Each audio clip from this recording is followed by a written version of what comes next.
Oke, Bismillahirrahmanirrahim. Assalamualaikum warahmatullahi wabarakatuh.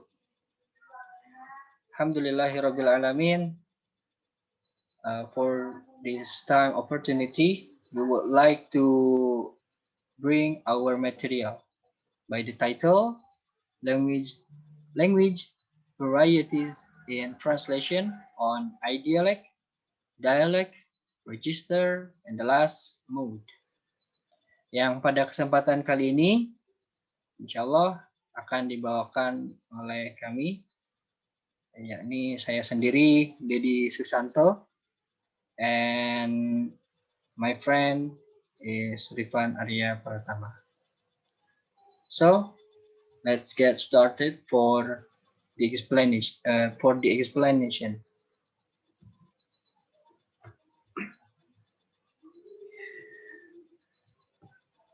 Pembicaraan pada akhir-akhir ini dibatasi pada keragaman bahasa, ya, yang terkait pada budaya dan aspek penerjemahan.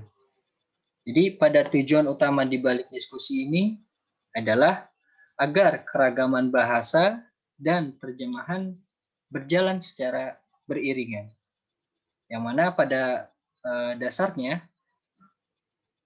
ya, they are basically inseparable. Ya, jadi pada dasarnya hal ini tidak bisa dipisahkan. Ya. Translating a text actually means transferring the linguistic and cultural parallels in the target language. Ya, jadi menerjemahkan sebuah teks itu sebenarnya berarti mentransfer kesejajaran linguistik dan budaya dalam bahasa target tersebut. Ya. Selanjutnya kita akan bahas tentang the term of language varieties. Jadi pada subtype ini, ya, suatu bahasa itu berdasarkan perbedaannya satu sama lain, ya, memiliki perbedaan satu sama lain. Antara lain perbedaan tersebut dalam pengucapan, ya, pronunciation, lexical choice, grammar, and the last accent, and etc. Tentunya, ya. Jadi perbedaan itu berdasarkan pada pengucapannya, ya, pilihan leksikal, tata bahasa, serta aksennya. Nah, pada language varieties ini, ya, keragaman bahasa ini tentu merujuk kepada pembahasan kita, ya, yang akan nanti kita bahas di dalam materi ini, ya. Keragaman bahasa ini termasuk daripada dialects, dialects, registers, and modes, ya. Nah, jadi sebagai ragam bahasa yang hidup, agar keragaman bahasa yang hidup dalam kehidupan kita sehari-hari, ya.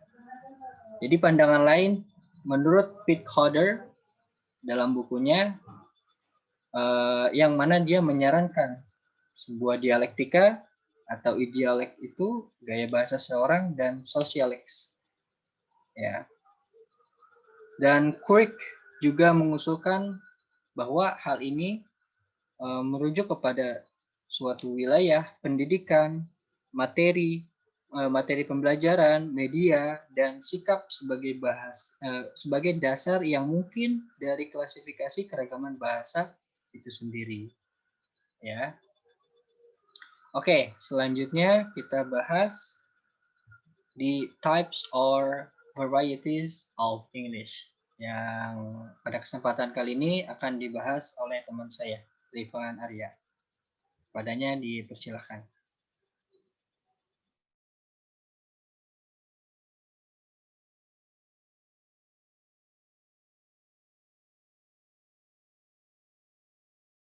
Ya, Assalamualaikum warahmatullahi wabarakatuh. Di sini saya akan menjelaskan apa itu types or varieties of English. On the basis of its diasporas and other factors like globalization, English has been able to evolve the following types or varieties. Berdasarkan diaspora dan faktor lainnya, seperti globalisasi, bahasa Inggris telah mampu mengembangkan jenis keragaman. Salah satu contohnya jenis keragaman berikut yaitu yang pertama ada A, New Englishes, like American, Australian, Italian, Indian, Caribbean, African English, yaitu orang-orang Inggris baru seperti orang Inggris, Amerika, Australia, India, Karibia, dan Afrika Inggris. Afrika Inggris. And then B, dialect.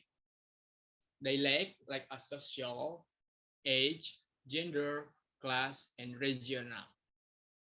Jadi, dialek itu seperti sosial, umur, gender, kelas, dan bahasa daerah.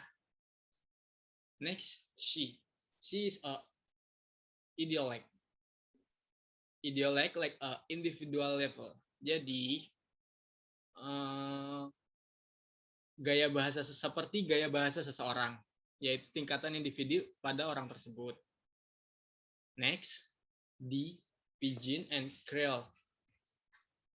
These two terms are linked in continuum of language development.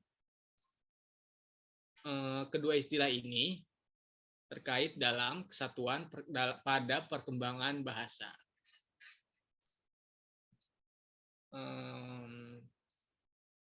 Next,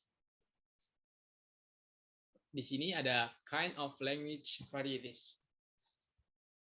An idiolect is the distinctive speech of an individual, a linguistic pattern regarded as unique among speaker of a person, language, or dialect. Gaya bahasa seseorang adalah tuturan khas seseorang, suatu pola kebahasaan yang dianggap unik di antara penutur bahasa atau dialek seseorang. But it is even more granular, more narrow than just all the speaker of a particular dialect. Tetapi ini bahkan lebih terperinci atau lebih sempit daripada semua penutur dialek tertentu.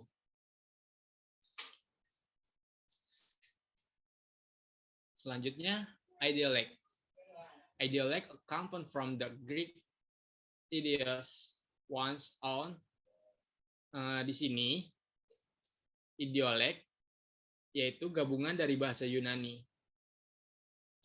yang artinya idios yaitu sendiri, dan lektos yaitu pemilihan ungkapan kata-kata. Next,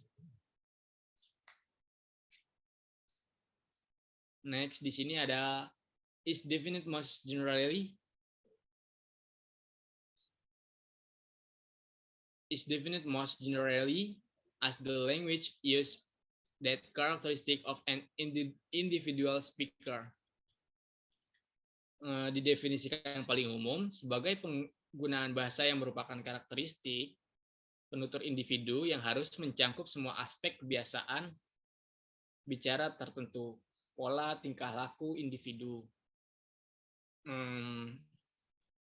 Ucapan individu secara alami diukur dan dikualifikasikan oleh kedekatannya dengan berbagai standar atau norma komunitas dalam kelompok bahasa di mana individu tersebut dianggap sebagai anggotanya. Setiap penutur memang diakui aga dan entah bagaimana merupakan peserta yang unik secara linguistik dan perwujudan bahasa manusia. Untuk selanjutnya, di sini ada language varieties of dialect. Dialect is a variation of Dialect is a variation of language sufficiently different to be considered as separate entity but not different enough to be classed as separate language. Dialek adalah variasi bahasa yang cukup berbeda untuk dianggap sebagai entitas terpisah, tetapi tidak cukup berbeda untuk digolongkan sebagai bahasa terpisah. Tidak ada ukuran linguistik kualitatif yang jelas menunjukkan di mana perbedaan dialek menjadi perbedaan bahasa. The issue is political and social, not linguistic. Yaitu masalahnya adalah politik dan sosial, bukanlah linguistik. Di sini ada salah satu contohnya. Ada regional dan socialek. Regional itu, regional is a dialect are spoken by the people of a particular geographical area within a speech community. Dialek daerah. Bahasa daerah itu diucapkan oleh orang-orang dari wilayah geografis tertentu dalam komunitas. Dialek bahasa daerah bukanlah bahasa yang berbeda, tetapi ragam bahasa yang digunakan di wilayah tertentu pada suatu negara. Beberapa bahasa daerah telah diberi nama tradisional yang menandainya sebagai sangat berbeda dari keragaman standar yang diucapkan di tempat yang sama. Selanjutnya ada socialek. Socialek are spoken by the member of particular group or stratum of a speech community, while a variety of language use a particular stage in historical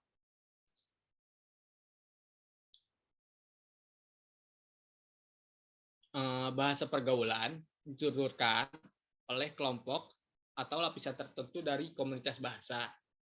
Sementara berbagai bahasa yang digunakan pada tahap tertentu dalam perkembangan sejarahnya. Selanjutnya, untuk penjelasan selanjutnya akan dijelaskan kembali oleh teman saya, Dedi Susanto.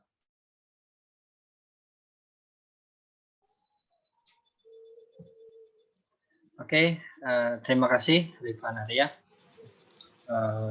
Di sini saya akan kembali menjelaskan tentang language, varieties of register and mode.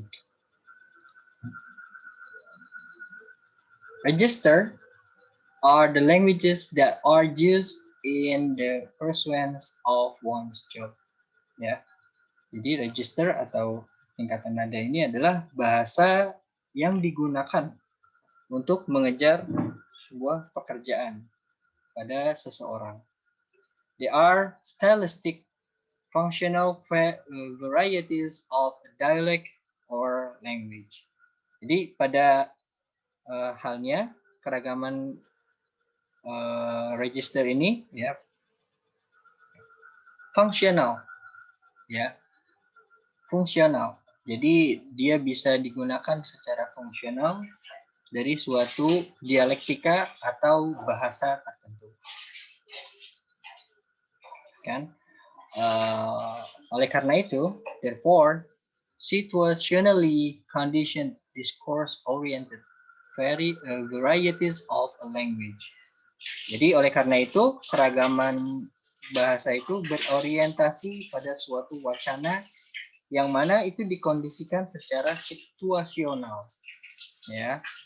Nah, sesuai dengan peranan pembicara tersebut.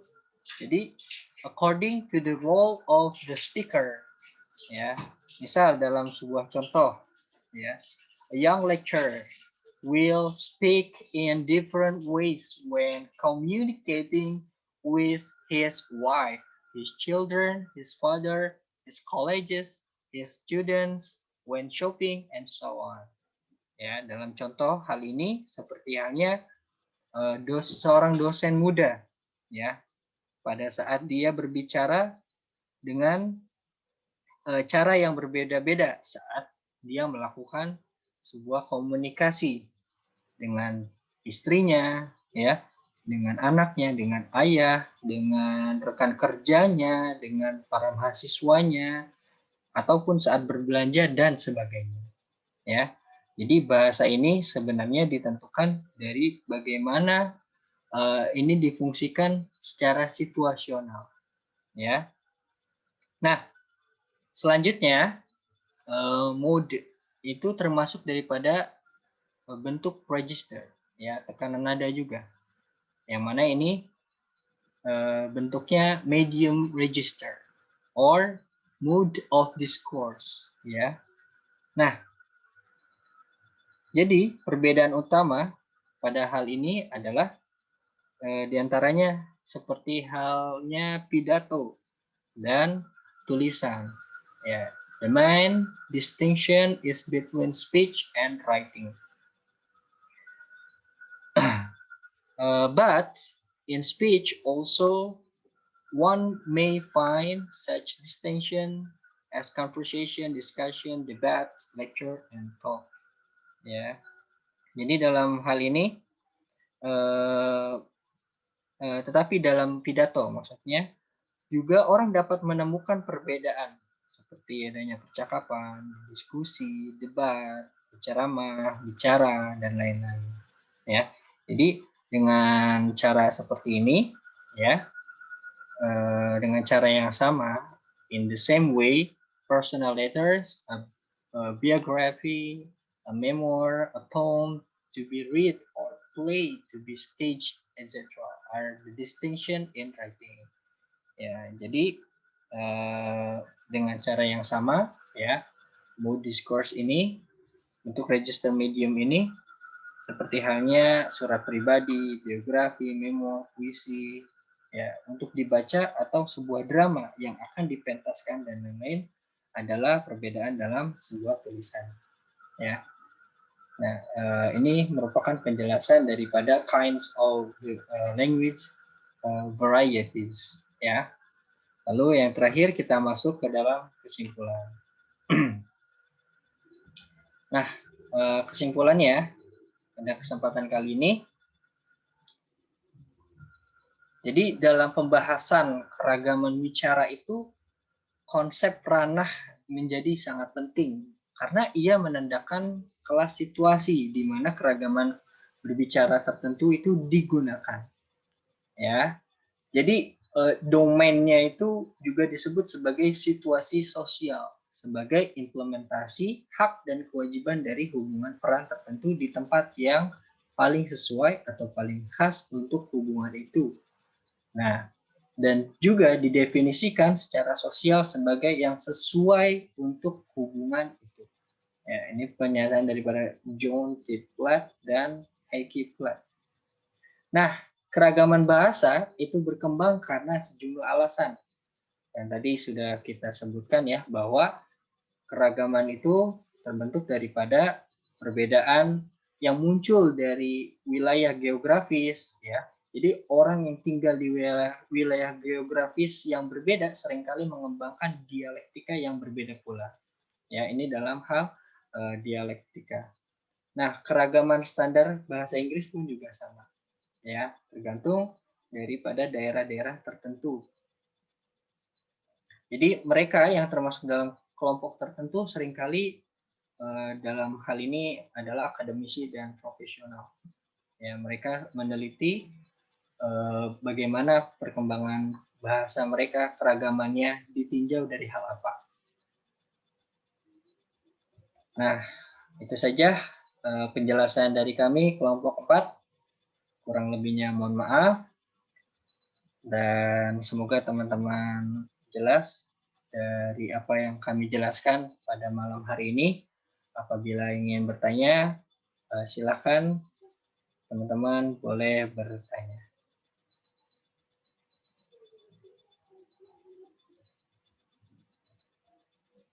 Oke, mungkin cukup sekian dari kami, kelompok 4. Kurang lebihnya mohon maaf.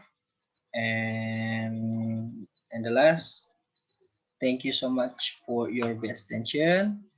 And wassalamualaikum warahmatullahi wabarakatuh.